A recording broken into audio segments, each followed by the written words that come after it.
Welcome to Updated Autopsy Report, a podcast from Yotsuben and Friends where we read and watch the inspirations behind Ace Attorney. I'm your host, Ben, and with me today is Dessy. Hello. And two good friends of ours, Tiago. Yo. And Rose. Hi. We're all longtime fans of Ace Attorney. We hope that through our perspectives, it'll reveal new details and provide interesting commentary for all the media we discuss. Our intro music is by Lace, and you can find all her other work at leiss.bandcamp.com. Today, we are discussing the final 4 stories of the extraordinary adventures of Arsene Lupin, Gentleman Burglar, by Maurice LeBlanc. These last couple stories here are, I thought, pretty fun. We have kind of a long one to start out with here for our first one, the 7 of Hearts, but I guess I'll start off by asking everybody here, did everybody else have a fun time with these last couple ones? I did. This last couple contains, I think, my favorite of them. I had fun, but yeah. I cannot pick out a specific moment in which that I had fun until we discuss it, and then I'll remember and I'll go, whoops, drop my... I'm kind of with Tiago. I listened to the audiobook, but be honest, I feel like I don't remember anything until someone actually talks about something. I fixed this by it. taking notes. Okay, well. Because I'm the person who takes notes in every D&D game I'm in, so may as well do it for book club too. I listened to the audiobook while I was playing Monster Hunter. That does I sound listened kind of to nice. Time the to take audiobook notes. while I was just walking around doing shit. Being a Chad. That's also cool. As you do. Go take a walk. Go be a Chad. Take a walk. Be a Chad. Yeah, going for a walk, also nice. Very Chad thing to do. Mm-hmm. I sentence you to taking a walk. Oh, gee. Oh, Well, no. not in this weather, maybe. I can do On it. a nice day, Yeah, Boston I sentence you is to taking fucked. a reasonable walk. You can take a walk when the sun goes down. It's probably kind of cool and nice. A Yeah. cool summer Yeah. night. It's just been like nightmarish out here. You said that, and now I'm kind of like, maybe we should go for a walk after we're done. Dude, Well, yeah, when it's I'm nice. choosing to go on a walk. I choose to. I've not been conditioned to walk. I'm choosing to go for a walk. I'm choosing to go for a walk. We've brought our pre-podcast bit into the main podcast. Thank you, everybody. You know what? The bits Oh, never that's- end. We can't stop. We can never stop. I'm so sorry. Yeah, everybody. the bitometer is always cranked up all the We, way. it's terminal. It's yeah. We're I'm like losing. this just all the time. There's no difference between us recording and us just hanging out. It's important that you all know that. I Our feel like- friendship is built on consistent callbacks. Bro, I feel like at some point, like we'll get into like a really serious conversation, and then we'll immediately go back to the bit because that's where we feel safe and secure. Yeah. And You then write your predictions for what's gonna happen this episode on this piece of paper, and we'll take it out later and see if you get a point. Okay, sweet. I'm writing my predictions down right now, All right. and I'll keep that for later. Fold those up, put those in the envelope, and I'll take those. Thank you very much. Appreciate it. Okay. Thanks, Samurai. Would you like me to read the first summary? Yes. Please, Okay. God, read it. Okay. In the 7 of Hearts, we get an extensive tale of how the writer came to be Lupin's friend and historiographer. One Mhm. night, the writer was left a note telling him not to move no matter what sounds he heard. He hears scary noises from his library, but does follow the note until the morning when he finally works up the courage to shoot his empty curtains dead. However, when he checks the library, nothing is disturbed except for a single 7 of Heart playing card left behind. The next day, a man comes and asks to see the library and then commits suicide in the room. Again, another 7 of Hearts is there in his hand. After this thrilling setup, we get some extensive back and forth between a rich businessman who funded a secret submarine, the thieves who stole the plans, and Lupin, of course, stealing them back.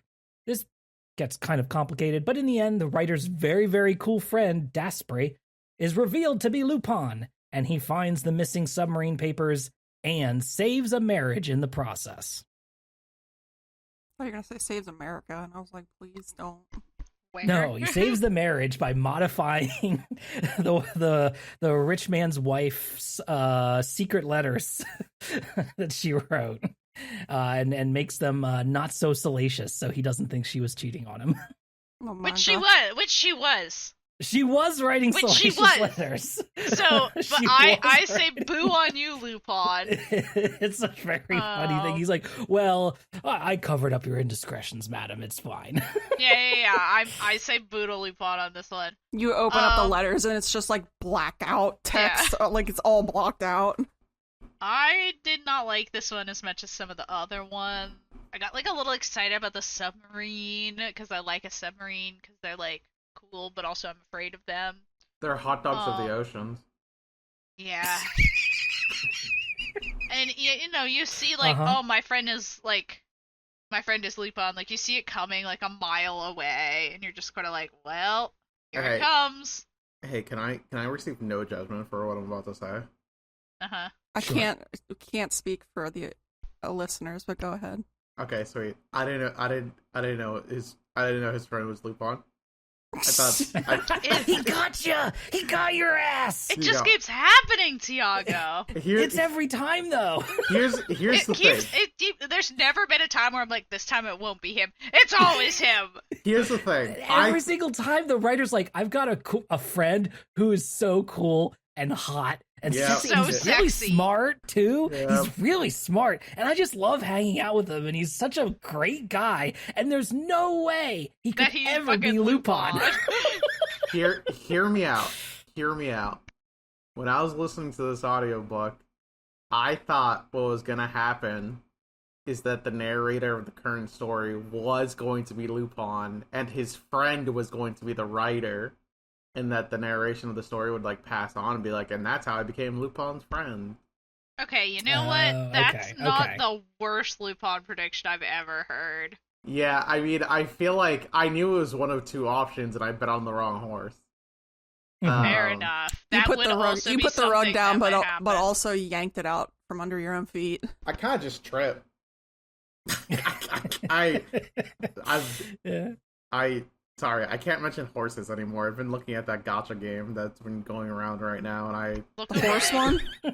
Uma Musume. Uma Musume, the one about... I don't know what I was thinking when I saw that. I didn't think it was just going to be regular ass looking girls running around a horse track. I thought it was like centaur girls or something. Yeah, it should have been Centaur Girls, if I'm honest.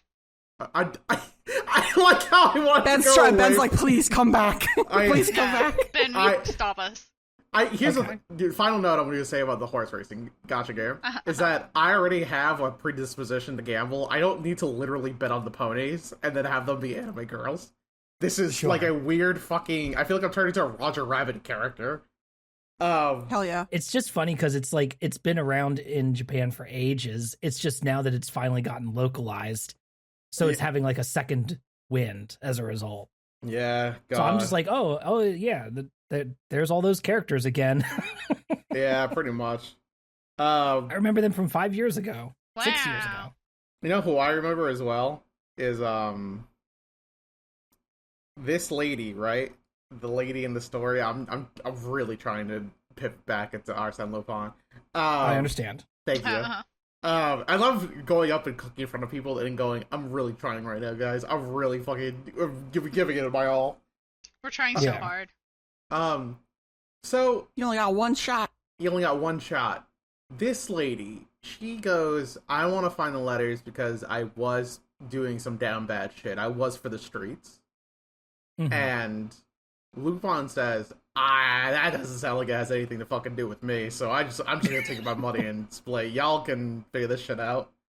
I'm not gonna be the one to fucking tell your husband, oh, by the way, you got a lady who's stepping out. It's crazy that the narrator, the author friend, also doesn't spill the beans, because he was there for that. I mean, I guess the guy is... Spoilers, the guy is dead. He has been murdered. What do you mean? So, like, it's the dude she was stepping out with. So it's, like, not gonna be a problem. Yeah, Right. I agree. It's just Yeah. also like, ah, well. But the husband she betrayed is very much alive. Yeah, I mean, she shouldn't have. We all agree she shouldn't have done it, but Yeah. Also, not my business. Wish them the best. Good luck with that. I'm only here for the money and the submarine plans. Who I thought we were gonna have a showdown on a submarine. I thought it was gonna be sick. You were ready for some James Bond shit to happen. Of course, I was ready for some James Bond shit to happen. I want James Bond. And yeah, it's all just in this library basically the whole time. Damn, it's like Clue. Yeah, I mean, my thing with this one is it's not a terrible story by any means. It's got some good moments to it, and there's still some moment to moment writing that I found pretty enjoyable about it. Mm-hmm. But I think there's just a little too many moving parts with the two brothers who, stole the plans and the papers, right? And having to have one of them come back and then realize that the stuff was missing and commit suicide, and then have the, all these like different parts, and then you have to I have just think he didn't need to. Monsieur Like, Andermatt, we just have like a few too many people, I think. Was Bro getting involved in the paid by the story. word? And so it makes it a little harder to follow, I think, in the end.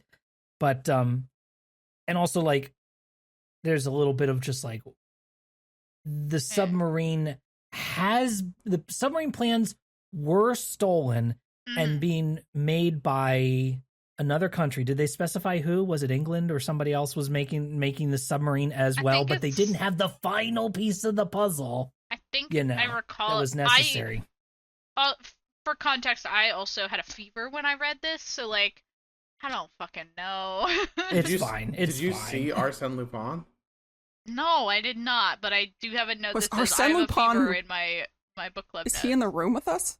Is He Arsene was Lupin standing at the end of your bed. I need to Arsene Lupin is your night that. terror. Yeah. Benadryl makes me hallucinate, and it's not good. The Hat Man is made of spiders, if you were wondering. That's well, and he's also on the I don't ultra rare Benadryl. version of the Hat Man spiders. Yeah, Hat Oh Man. my good, god, yeah. you got the lucky Hatman gotcha? You got the I'm so 0.08%? lucky. Yeah. 8-year-old Rose was traumatized, and now I'm afraid of spiders for no goddamn reason. I had a scary dream once where a person that was made out of stripes was standing above my bed, and then I woke up. Made of stripes. That sounds okay. rough, buddy. It scared me. That was my Sounds like Hat a Man. fucking Powerpuff Girls villain. Okay, well, thanks for minimizing my The fear. stripe But man. I know, Powerpuff Girls is good. I love bringing up that, and then someone else goes, "Oh, it looks like a cartoon could handle that." Yeah. No, I like the Powerpuff Girls. I know you like the Powerpuff Girls. I think they're strong, they're cool, they're real, and they're my friend. Yeah. They're really. Yes. Who's their Exactly. Ben gets it. fucking Christ? Now, to get us back on the story, I think maybe my favorite bit. What were we talking about? My favorite bit of the story is at the end when we get the kind of loop back around from the start of the story. The writer mentions that his good friend Jean Daspry dies in Morocco, right? He just mentions that awful. Yeah. He's like, "Oh yeah, this guy dies in 6 months. It's kind of sad, but he's helping me out solve this crime in the meantime." And he's And at the very end of the story, at the very end of the story, Lupin says, "So anyway, my alias Daspry, I think I'm going to send him on a long journey to Morocco, and he'll have a wonderful, like, glorious end there, in some way. And but the name of Arsène Lupin will stick around and have a long, glorious, and illustrious career, forthwith." So that was kind of fun to like pull that back around because, yes, for the first couple pages before you start to realize that Daspry is, of course, the cool, handsome friend who is Lupin. For a moment, I'm like, well, damn, that's kind of grim. This guy's hanging out and helping. He's solving all these mysteries with him, but he's not going to make it. And then, of course, oh yeah, it's just an alias. We got to get rid of that alias eventually.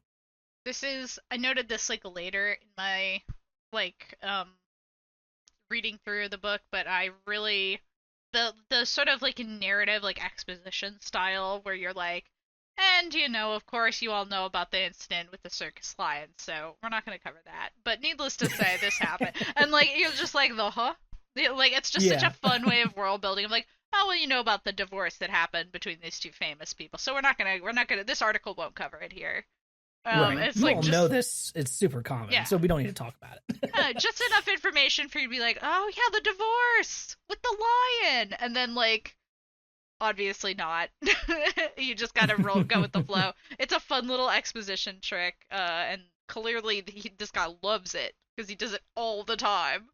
But Yeah. it's in that article style, so it's like kind of a fun way to goof around, even if it's like Right. extremely obvious. It's cute. I like it. Like it's a report at the end after Yeah. a newspaper report afterwards. So yeah, you can just say, well, go see the other article elsewhere in this newspaper for those details, Yeah. kind of thing. It's fun. It's a neat little trick that he likes to pull, but he does it pretty well. Yeah. All right. Any other thoughts about this one, or should I get into the summary for our next story? I think this one, I like the Seven of Hearts because I like the theming. I like poker cards. I like gambling aesthetics. Mhm. I like this story. Yeah. All right. Well, then, in Madame Imbert's safe, Lupin arranges to save Monsieur Imbert from a mugging, slides into the couple's good graces, and gets employed by them as an assistant or secretary of sorts. Of course, this is all in an attempt to steal their many bonds in their safe. The Imberts can't use many of these bonds due to them being tied up in legal affairs with a man named Brawford, but of course, that's no matter to Lupin. However, after he knocks Monsieur Imbert out and finally steals the bonds one evening, he learns the next day that the Imberts have vanished and left town. In fact, in a way, they have played him, as the bonds were all fake, they never paid him for his work, and they lied to others that he was Brawford, all to alleviate some of their legal issues. Thus ends Lupin's tale of one of his earliest jobs, and the only time, he says, that he ever got.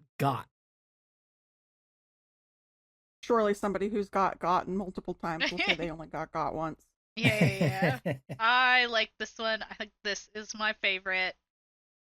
This is the most. This one's got a good start to it, I It's think, good 'cause especially.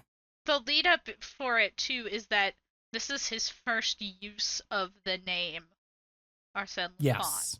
And it just happens to be the name he chooses for this particular like character to con these people and rob their safe. Mhm. And because they vanish with all of the air quotes money and the bonds, because it's gone. Like he doesn't take all of them. He just takes enough to like be able to sell Right. easily and then skedaddles.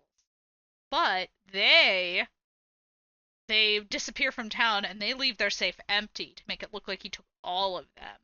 So this is Yeah. like his first big Lupin job, where he becomes famous for stealing this vast amount of money, and only he knows and they know that it was never real to begin with. So they sort Yeah. of like frame him even though he doesn't go to prison or anything for it. And it's just very funny. I thought this one was clever. I liked it. Well, I love it. Love a lady who's scheming. It's good stuff. Yeah. Yeah, he gets to kind of leverage this stumble into amplifying the Arsene Lupin name and making his moniker as a result of all this. It's it's kind of fun. I like how catty he is in this one. He's explaining to his good friend. He is a little mad about it. He's still mad about it after all this time. It's still so French. It's still so French. He's telling the story to his confidant, and the confidant's like, "Wait, you're not mad about this?" I was like, "Of course I'm fucking mad. I got no money out of this whole thing. What the fuck? Yeah, great that I got that from my reputation, whatever. But I ain't got nothing to show for it. They wasted my time." Yeah, he's like, actually, she owes me money because she borrowed some money from me. Yeah, she that's never right. gave it He back. mentions that. Yeah. It's crazy to me that, like, he was working this entire time for her family, and the entire time he's quote-unquote working there, they talk to him, like, 3 times, maybe. Yeah, he says he doesn't really do any work. He just kind of has an office in their mansion or whatever. It's also hilarious because the way that he encounters his family is by setting up, like, a fake, like, robbery with some other guy. And then fucking trick. It's like, oh, I'll save you from the robber, and then we'll become best friends and kiss each other on the lips every night. And then he got no kisses. No kisses. That is the true tragedy of this play that they did. Yeah, they played him for Palasao with no kisses. But yeah, I mean, even at the start, he had accomplices. He had people helping him out. Yeah. But yeah, he paid this guy to mug / attack Mr. Imbert, and then he saves him, quote unquote, from the attack. And then later he meets up with the guy that he hired, and he's like, "Hey, just hang around the corner here with this carriage. When I run out with the bonds, and we'll make sure to get away with them."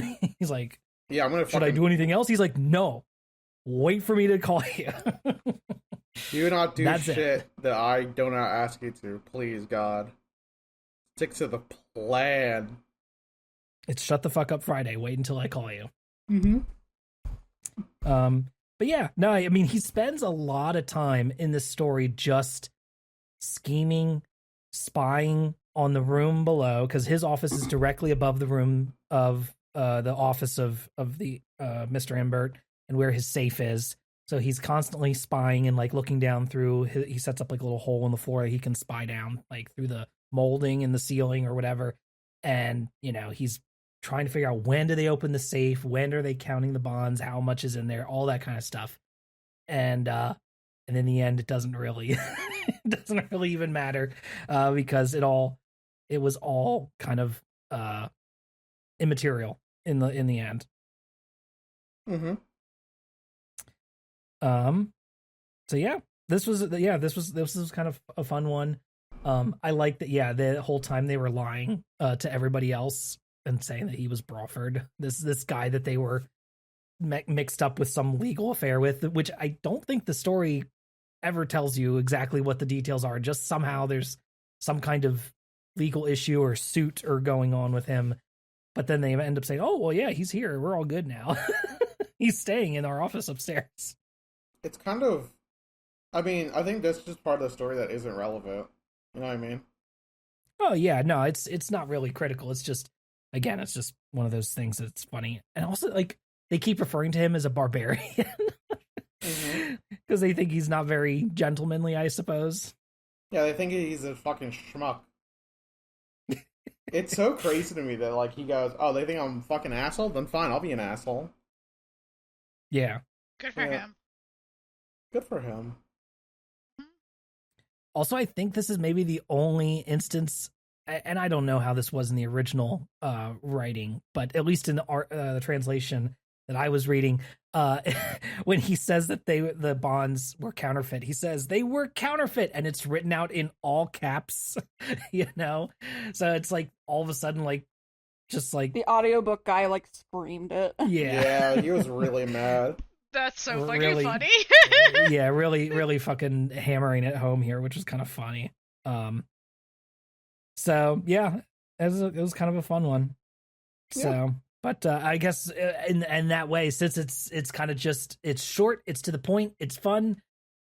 What else is there to say? It's perfect. It doesn't overstay its welcome. The twists are funny, but it's not. You don't have to go through so many to get to the end. It's good. I like it. Mm-hmm. Good one. Alrighty. Well, I can head on to the next one as well, then, which is The Black Pearl. And for those of you who listen to the audiobook, help me out with some of these names here. Oh, God. Because in The Black Pearl, Lupin sneaks into a house to steal the legendary Black Pearl from Countess de Andelo? Is that? I thought it was... Oh, my God. Dandelion? Wait, you listen to the audiobook. Ben and I are in the dark here. Don't fucking do this to me right I'm going now. off the Put on the spot. Put on the spot. We're panicking. Yeah, anyway, I'll just say it for now. Countess Dandelo, only to find her murdered and the pearl already gone. Lupin then modifies the crime scene slightly to his own ends and leaves. Inspector Ganimard arrives and arrests the Countess's servant, Mr. Danager, and is unable to convict him after a long 6-month legal process. The now acquitted Mr. Danager returns to normal life, but Lupin arrives and blackmails him into revealing where the pearl is, while posing as a private investigator. And of course, also then uses the modified evidence from the crime scene. Danager reveals that he hid the pearl under the cobblestones of the road outside the home, and Lupin sends him away to America. The end. The end. The end. You know what? We finally got an actual murder. Yes. Mm-hmm. There have been no murders. There was that one guy who killed himself, but that was not a murder. And this is a real, honest-to-goodness murder.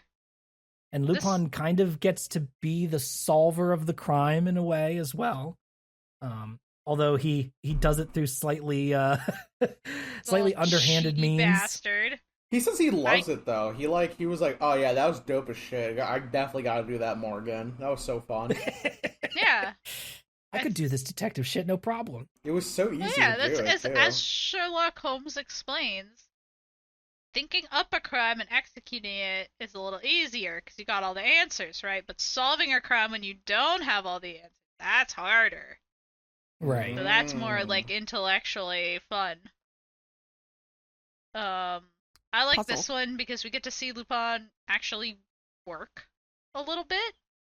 Yeah, the whole intro, you get his internal often. monologue, and everything. And he's fucking yucking it up, and he's like, oh, here's, like, he goes to see, like, a doctor that's there, and then, like, oh, the doctor will send me away, because he doesn't take patients at night, and then I'll leave, but I'll get the door open, and then the door is open, and he sneaks in, and he does all these things, and it's like, this is fun, like, okay, yeah, you actually are a thief and a con man.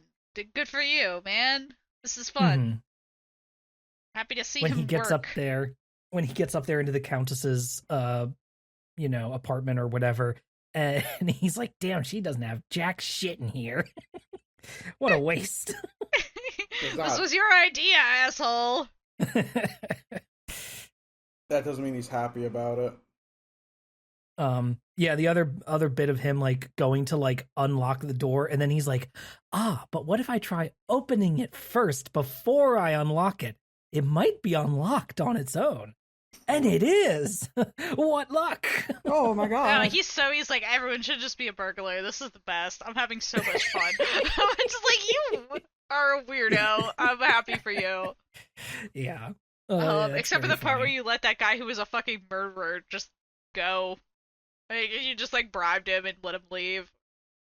Well, yeah, I mean, what he does, right, is he, like, he plants a button on the scene, right, of the crime, from the guy's jacket, and then uses that later to blackmail him when he shows up and pretends to be the private investigator.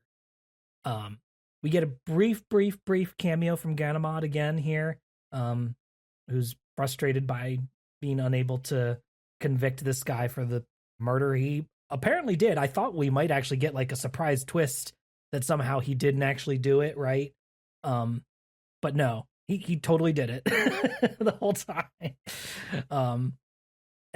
But yeah, we kind of get to see Lupin just straight up threaten this guy, be like, well, yeah, I'll just give all the evidence over to the police, and the police will, they'll just take it. They.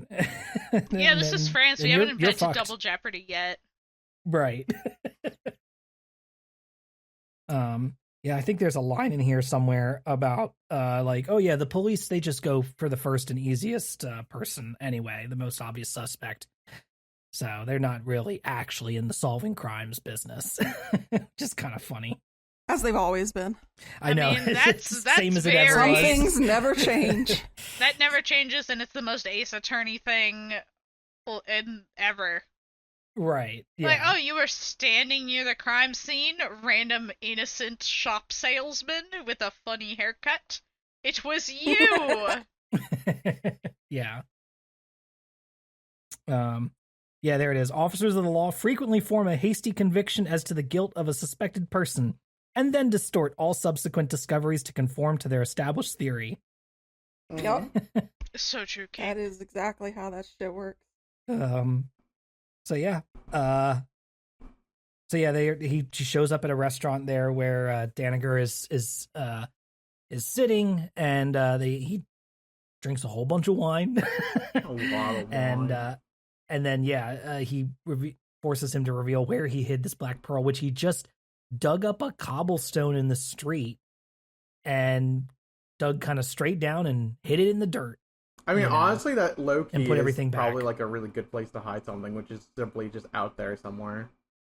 Right. Yeah, don't get complicated. Just pick a place that looks like everything else that no one's gonna mess with, like the cobblestones in the street. No one's tearing that up, at least not for a while. Yeah, Right. I feel like Those cobblestones are still there in some cases. They just build right on top of Exactly. it. yeah. It also make sure you know when the local city ordinance is about to rip up your streets to fix up the pipes or whatever. Because it'd be a really big fucking hassle if the street sweeper came in and swept away the black pearl. Yeah. That'd be so fun. I love a street sweeping day. I love watching people's cars get towed. Just standing by the bus stop, just like, haha. Idiot. Oh, also in this one, I think we get our first mention of fingerprints being used as evidence. Oh, Oh, yeah, they did mention yeah. that. The Bertillon system, he mentions here. Now, as you are well aware, under the Bertillon system, thumb marks are one of the principal means of identification. And then, Victor was livid. Great drops of perspiration rolled down his face and fell upon the table. Yeah, man. Yeah, it's pretty hot out here. I don't know. So yeah, and then basically, Lupin just says, "I'll give you $1,000 to fuck off." Yeah, I mean, honestly, hilarious outcome, which is simply Fuck off, go to America. That's He's even like, worse. I'll take care of the pearl. It's mine now. You couldn't find a way to sell it anyway. I'm smart enough to find a way to get money out of this thing. You couldn't figure it out. So here, take this money and go to America. That's where the criminals go, right? yeah, get the Oh, yeah. fuck out of here. And then he doesn't. He doesn't sell it. He keeps it in a little secret pouch in his pocketbook. Right. Like a freak. He Forever. just keeps it.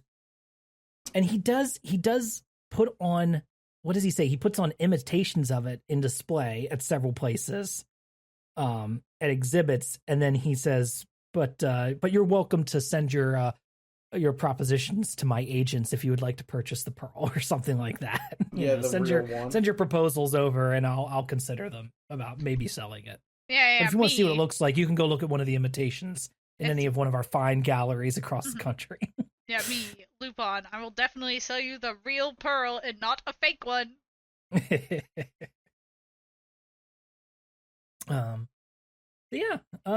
This one I think had like kind of just the right amount of shit going on, and I kind of liked how it all turned out. Although, I find it interesting that Lupin's fine with letting murderers go free as long as they fuck off somewhere else.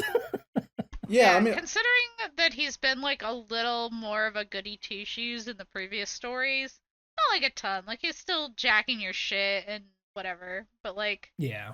he hasn't done anything like evil. yeah. But that one's kind of bad, I think. He has a real like this shit ain't got nothing to do with me energy. Most of the time, Sure. He's just like, I don't really see how I can get involved here, so I'm just gonna dip out. And Y'all handle I'll this. be honest, I feel like that about almost everything except for murder.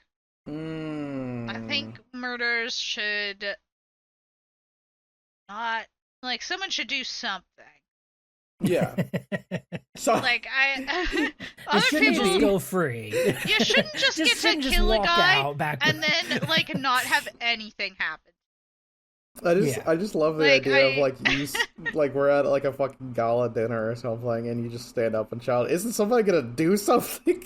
I mean, that is kind of how I feel all of the time. Like, somebody fucking do something. Yeah. Right. I don't have time to do something. I'm at work. Like, True. I have to go earn money to put food on my table. yeah. Also, like, But you want me to do something as well? shout out to everyone for being very supportive of the union. Speaking of work, Yeah. yeah, we are still negotiating. We've extended our contract for 30 days as of the 1st, so we're still in talks to see if we can get a little more cash for us so that we can keep fucking working at this museum. Because Boston, I don't know if you've heard, real expensive to live in. High cost of living. Oh. Yeah. High cost of crazy. living. I would describe my rent as more than 30% of my income, which is the recommended amount of income you should be spending on rent, which I think is a funny joke that old people like to tell us. I think that is a silly little Yeah. joke. Also, I want them to buy me new shoes. Yeah, if you're standing a lot, working, I walking. stand a yeah. lot. So yeah. Anyways, thanks for your support. Feel free to check out the union social media as well as comment on the museum's social media and just let them know that you support the union and we should get fair pay and a little more support from them. All Oh, right, yeah. thank you. I did that in the middle this time. We'll see how that goes. Yeah, that was our ad break. Yeah. This is my Our ad PSA break ad where break. I ask you to visit the museum and come see me. That's, I don't know. If you see me, just like be cool. It's better to like talk about the museum, I think, than Yeah. us to like shill MeUndies or something like that. No. And the thing is, like, I love this fucking museum. You know, I grew up in Boston, so my fellow Bostonians will understand. Yeah. You know, it's out of love that I'm saying, well, give me your fucking money. All right, Yeah. let's move on. Ad break over. Okay. Yay! Welcome back, everybody, to Updated Autopsy Report. Oh my god. Yeah, in our final story, Sherlock Holmes arrives too late. He's a little sleepy. I want to see Yeah. my little boy. Yep. So in this story, Sherlock Holmes arrives too late in the Chateau Thebermesnil. I can We do not speak French. Oh my god. The And owner I don't. Devon. I won't speak Yeah, French either. The owner there, Devon, suspects that Lupin is coming to steal from him soon, and thus summons the famous detective, Sherlock Holmes, to his aid. As Devon awaits his arrival, he hangs out with his cool artist friend, Velmont, who is really fun to hang out with, but also he maybe kind of suspects him of being Lupin. And he's so Anyway. good looking. He's so fucking sexy. They and kiss on the smart lips and all the funny. time. He's such a cool artist guy. Yeah, isn't he fun to hang out with? But Oh my yeah, God. anyway, he tells his friend Velmont all about his secret passage that the chateau has, but that every owner has been unable to find. Later that night, Lupin indeed arrives with his crew through the secret passage and steals all the furniture, art, and jewelry that he can, but is interrupted at the last moment by Miss Nellie?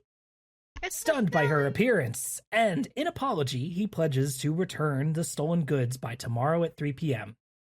The next morning, Mr. Velmont/Lupin hangs out at the castle and tries to talk to Miss Nellie, but realizes she's wearing a ring of Ooh. Devon's origin. She's married or engaged or something to him, and then he bids her a tragic farewell. The goods arrive at 3 p.m. via army wagon, and Lupin passes by Sherlock Holmes on the road. The two have a brief chat, aura farm, and then each continue on their own way. Holmes, upon arriving at the castle, immediately solves the puzzle, revealing the hidden passage. Said that. And as they exit the other end, find Devon's chauffeur already waiting for them, sent by, of course, Lupin. Lastly, in the car is a small package.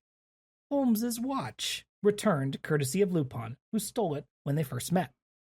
Devon finds this absolutely hilarious, but Holmes swears that they'll meet again as a fire is ignited in him. Got. Yeah, that is what Yay. happens. So, if you are wondering to yourself, well, wait a minute, can Maurice LeBlanc use the name and character Sherlock Holmes in his story? Well, No, he can't. that's he funny did. you should mention that. He just did it, and did get in a bit of a legal tussle with Sir Arthur Conan Doyle as a result of this.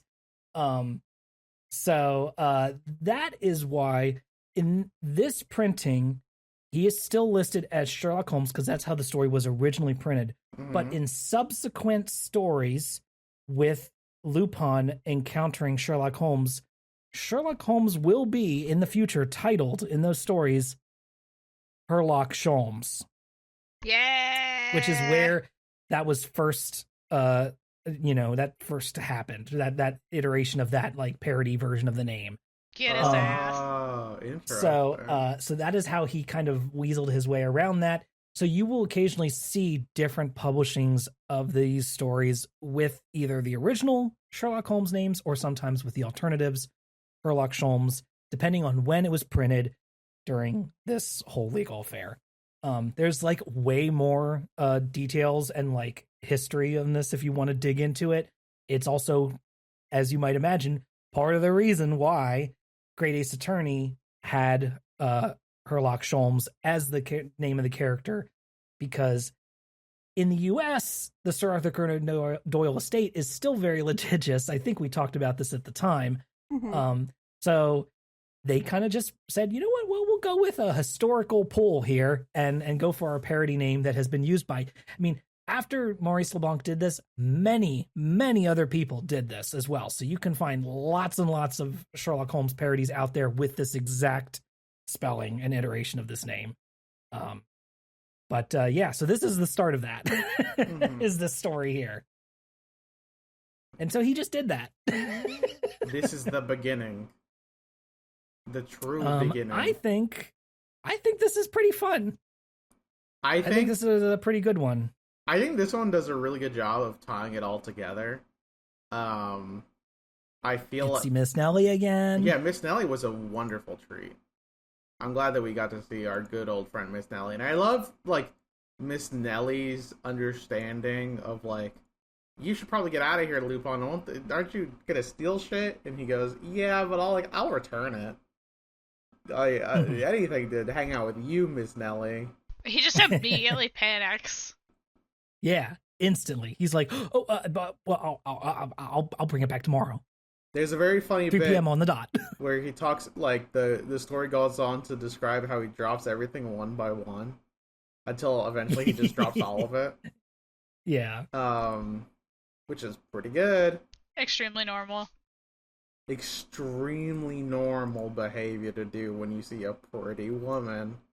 I'm not gonna judge of course, it's very tragic then, because she won't really truly talk to him. Like, she says a few things, but she doesn't elaborate on things at all until the next day when he shows back up again as Mr. Belmont and tries to talk to her out on this like porch balcony area on the back of the castle.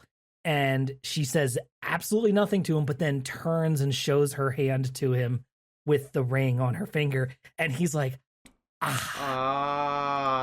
well, that cinches it, doesn't it, huh? I guess. Shit out of luck, buddy. Well, I guess I'll never see you again, madam. Have a good one. Have a good life. Wish it could have been different. Yeah, big GG.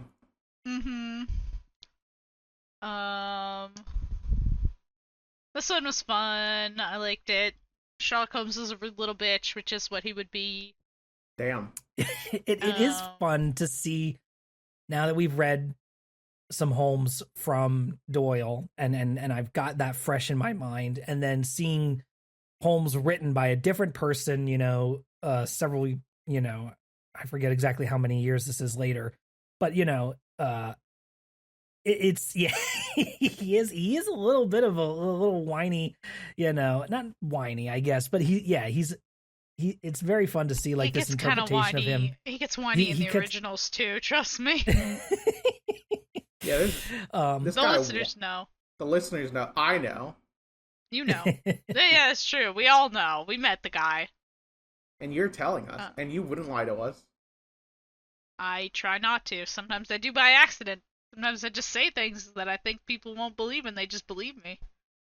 Well, of course I believe you. You're my friend. Oh my god. I have so much responsibility. It's not that much responsibility. It's a pretty low amount of responsibility. I like this one too. I enjoy they do the usual, like, this guy looks like Lupin a little bit. Haha, it's our funny inside joke as a friend group. You look like a celebrity. And so like he's like, I've seen all the pictures of Lupin in all the newspapers, and buddy, Mr. Velmont, if I didn't know you for a very long time, I would have said you were Lupin. But obviously there's no way you could be Lupin. You can't possibly be. They do a little bit where it's like, all right, well, Sherlock Holmes coming tomorrow, so you better get to work on stealing all my furniture. And Beaumont's like, yep, you know what, you're right, I better head home, because I do have to get to work on stealing all your furniture before Sherlock Holmes gets here. And he's like, oh, that's funny. Yeah, do you want to ride to the train station, by the way? I gotta go to the store. And he's like, yeah, sure, man, thanks. I need to get home so I can steal all your furniture. And they have, like, a goof about it. Where's he putting all the furniture? Like, what is he doing with it? Like, it can't be that easy to fence this much furniture. What is going on in this man's house? My IMHO, what he's doing is that he is going to take all the furniture and just, I don't know, put it on the street. I don't even think he wants That's what he does later, though, when he returns it. Well, yeah, but I also think he would have done that regardless, because I think he just wanted to fuck with this dude a little bit. He just wanted to mess with him, sure. Yeah, just like a silly little prank. That's a good prank. Take all your friends. But yeah, they kind of wander around the mansion a little bit, and they like talk about the secret passage, and they're like, well, we tried this, this didn't work, so I don't know. I mean, surely there must be something, but who knows? And then Velmont says, well, it's really good that you told me all this stuff about the secret passage, because you've solved it. Now it's great. He's like, really? Yeah, don't worry about it. Yeah, I solved it. It was cool. I gotta go steal your stuff now. I'm gonna go steal all your furniture. You know what? Fuck you. Steals all your furniture. And then the night of the theft, as this like big stone passage rotates and opens up, that they can, and all the Lupin and his 8 burly, stout men come out of this hole, and they just silently and wordlessly just start going hop, hop, hop, hop, hop, hop, hop, hop, and take all the furniture. Like, this was the most. I mean, obviously, I'm poisoned because I have seen Lupin the Third, which is obviously a very different thing, but still, kind of plays in a lot of these spaces. And my brain just immediately went to seeing all these stout, burly men as exactly how Studio Ghibli would draw them, right? In my mind. Like, they looked exactly like the guys who were in the village in Laputa, right? Who were doing the shirt ripping contest. Off. Oh, yeah. Like that was exactly who I saw in my head instantly. So that was kind of, I just imagined them squeezing through this door and just lifting all this furniture like up over their shoulders and stuff. So yeah, that's all fun. And then Lupin, shushes them out because he's like, okay, you did the heavy stuff. I'm going to go do the fun little fiddly bits. I'm going to go get the jewelry and stuff, and I'll follow you out. Mm-hmm. And that's, of course, when he encounters Miss Nellie. So that's kind of a fun bit here. And then, yes, we get that moment where he's just like, oh my God, I never expected to see you again. And she doesn't want to say anything to him. Pretty embarrassing to get caught with your hand in the cookie jar. I personally wouldn't let that happen to me. I'd simply have my hand outside the cookie jar at the time. Right. Now, what do we think about the very first meeting between Lupin and Holmes on the road? It was gonna be like that. I low-key think that, if you're writing Sherlock Holmes to be true to the character, he would have spotted fucking Arsene Lupin a mile away. But I do like how they have the whole back and forth of, like, Lupin's in his head going, if I stay here a second longer, he's gonna know exactly who I am. I got a jet. Right. So I do like that he is able to use his Sherlock Holmes' spiritual pressure still radiating through the arena. Yeah, like he literally says like one sentence to him, and he's like, "I'm fucking cooked. I gotta go." I actually can't talk. Yeah. He knows. I gotta leave. What was it here? Yeah. He says, yes, my friend Devon told us last night that you were coming, and I am delighted to be the first to welcome you. Sherlock Holmes has no more ardent admirer than ... myself. There was a touch of irony in his voice that he quickly regretted, for Sherlock Holmes scrutinized him from head to foot with such a keen, penetrating eye that Arsene Lupin experienced the sensation... Bro got male gazed by Sherlock Holmes. Yeah, experienced the sensation of being seized, imprisoned, and registered by that look more thoroughly and precisely than he had ever been by a camera. My negative is taken now, he thought, and it will be useless to use a disguise with that man. He would look right through it. It's just like instantly, fuck. Oops. Yeah. Should not have. He knows me now. Goofed. Yeah. I shouldn't have tempted fate. I just had to get a little funny digging because I'm. Oh, the he has to. guy. He can't help himself. He's French. He can't help it. It's terminal. So yes, clearly, like at this point, and when Holmes is asked about it later, he says, "Oh yeah, I met Lupin on the road." Yeah, I met him. I didn't think I had to arrest him. I thought we were chill. Yeah, which is kind of fun. But yeah, then we kind of get, and like they have that moment right where all the cars drive, or the carriages or whatever drive between them, and they're on opposite sides of the road, and it's like silence. They're just looking at each other as the cars are driving between each other, like some kind of fucking anime opening or something. I don't know. And then after the cars all pass them, they go, yeah, they go, farewell. I'll see you again. You said anime opening, and the only thing song I could think about is fucking Death Note. That is an anime. I mean, that is kind of what's going on here, cat and mouse. Yeah, sure. I feel like that's the song that would play when fucking Maximum the Hormone. Yeah, Maximum the Hormone, man. Shit, that shit rocks. Yeah. Oh man, if somebody hasn't done that, let me know. If someone does do it, you make owe that. us. We're gonna look it up after the podcast. But yeah, and then Holmes goes to the mansion here, the castle, and he solves the secret passage puzzle basically instantly. The second he gets there, he doesn't want to do it at first. When he talked about it, like some of the things where he's like, "Well, this means the third, fourth, and sixth letter of the alphabet," I'm like, my eyes are rolling out of my head. I mean, I can't do it. Good for him. He'd be really great at escape rooms. Yeah, it's so good. So good. Yeah. And he's like, so your goods were stolen, and then they were just returned as I arrived here. So what do I even need to do? I don't need to do anything. Yeah, I'm going home. And they're like, well, we don't know how he did it though. And he goes, oh, you don't know? The idea of a problem to be solved quickened the interest of Sherlock Holmes. He's like, so there is still something to solve. Well, very well. Then I'm back in. Yeah, otherwise he was gonna leave this fucking joint. He didn't give a shit. God bless him. Yep. Yeah. And so after that, then it's a little bit of whatever you want to call it, kind of tomb raiding, some spelunking, Indiana Jones style stuff as they're going down through this little cavern in the castle with Holmes and Devon. And then they get out there at the end, out at this, on the opening of the end of the tunnel, and already his chauffeur is there waiting for him because, of course, Lupin found the chauffeur on the road and told him to go here instead. Yeah.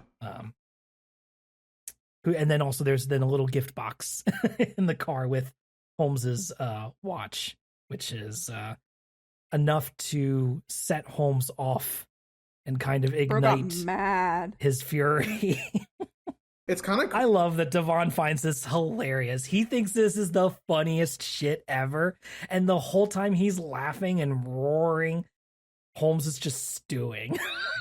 It's really good image. Yeah, pretty bold to just, like, sit there and fucking laugh at him the entire time. You know what I mean? I don't know. I feel like I wouldn't have, but what do I know? Tiago's saying he's built different. I'm a little built different. I'm built coolly. This is true. Coolly? I said that and immediately went, I don't know if I should have said that, so I... Oh, you're welcome. Thanks for being supporters. Yeah. Sure. I'm sweating right now. I feel really put on the spot. So I feel like I just looked really embarrassing in front of the whole squad. I don't know. I don't think it was that bad at all. I know, Keep but moving, now though. we should. Oh wait, we're out of chapters. Ah! Yeah, We did it. We read Did it. anybody else have any other thoughts We about read this last a story? Then I suppose Yeah, it's fun. because I thought this was fun. I was genuinely delighted to see Miss Nelly. Like, I was actually like, ooh! I was happy. Even though I was like, it's never going to work out. Obviously, she will not go with him because he's a scoundrel. But, it was fun. It was fun. I was like, oh, yay! So that was nice. We got our little bit of closure, right? Yeah. To that end. Mm-hmm. Yeah. It was good shit. It's very, it's very serial story type thing to have like 9 stories in, or whatever, have the minor character from the start, like, show back up. Just like, oh, well, you remember Miss Nelly? She's back. I can see it on the cover of the magazine, the return of Miss Nelly, or something like that. Unexpected guest. As a pull quote. So yeah, it was pretty good. I don't know how your copies ended, but mine ends after all that, and Sherlock Holmes says, the world is too small. We will meet. We must meet. And then. And he trails off. And then at the very end, it says here, the further startling and thrilling adventures of Arsene Lupin will be found in the book entitled Arsene Lupin versus Sherlock Holmes. Yes. Which It just played music at the end. Put a little song. which I think is actually going to be the next thing we'll tackle here. Ooh. Oh!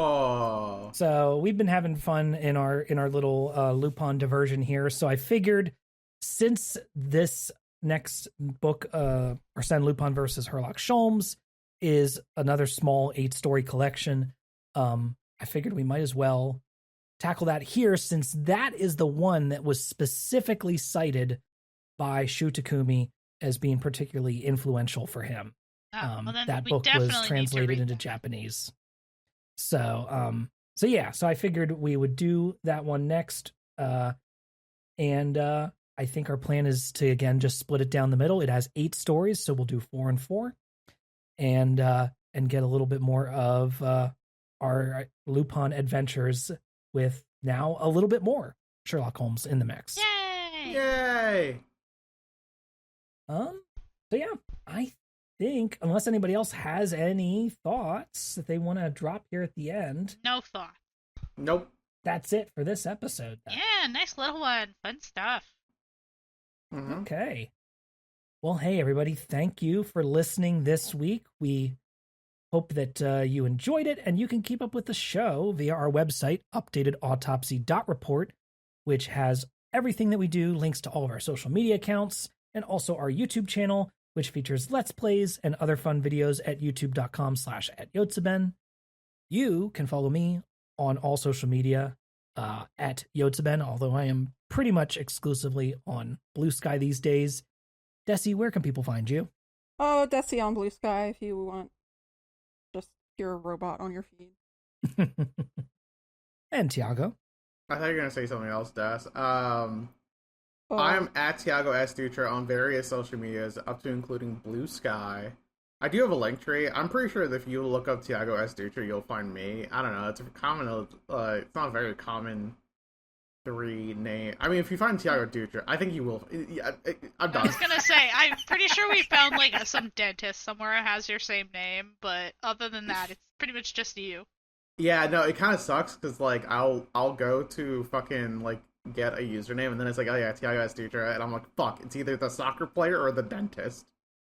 They got there before I did, those bastardos. Yep. It's fine. Quicker on the draw. They really were. That's why I got on Blue Sky so early. Yeah. All right. Well, how about you, Rose? Yeah, you can find me at Rose Nonsense on various places, but yeah, it's pretty much just Blue Sky. That's really the only thing we're doing right now, isn't it? And you can just like find me in the pool. It's really hot. I'm in the pool. I am going in there. It has been pretty toasty. I'm getting, and my pool is not heated, and that is working out for us right now because it is hot as fuck. So like, I don't know, go get some water, stay hydrated. Yep. I'm dying of thirst right now. Yeah. Well, we should all go get in the pool go and drink hydrate. some water. Yeah. All right. Well, thank you so much for listening. We hope that you would rate and review us on Apple Podcasts, Spotify, or your favorite podcast platform. Next time, we'll be discussing the first 4 chapters of Arsene Lupin versus Herlock Sholmes by Maurice LeBlanc. Thanks. See you next time. Bye. Bye. Bye.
I'm sweaty.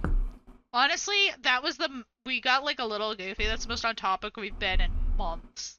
Honestly, shout out to all of us for keeping our fucking. We were all business mode this time. I was so pissed. I thought I was gonna be out of control, but I'm actually just so fucking done with work that I just locked in.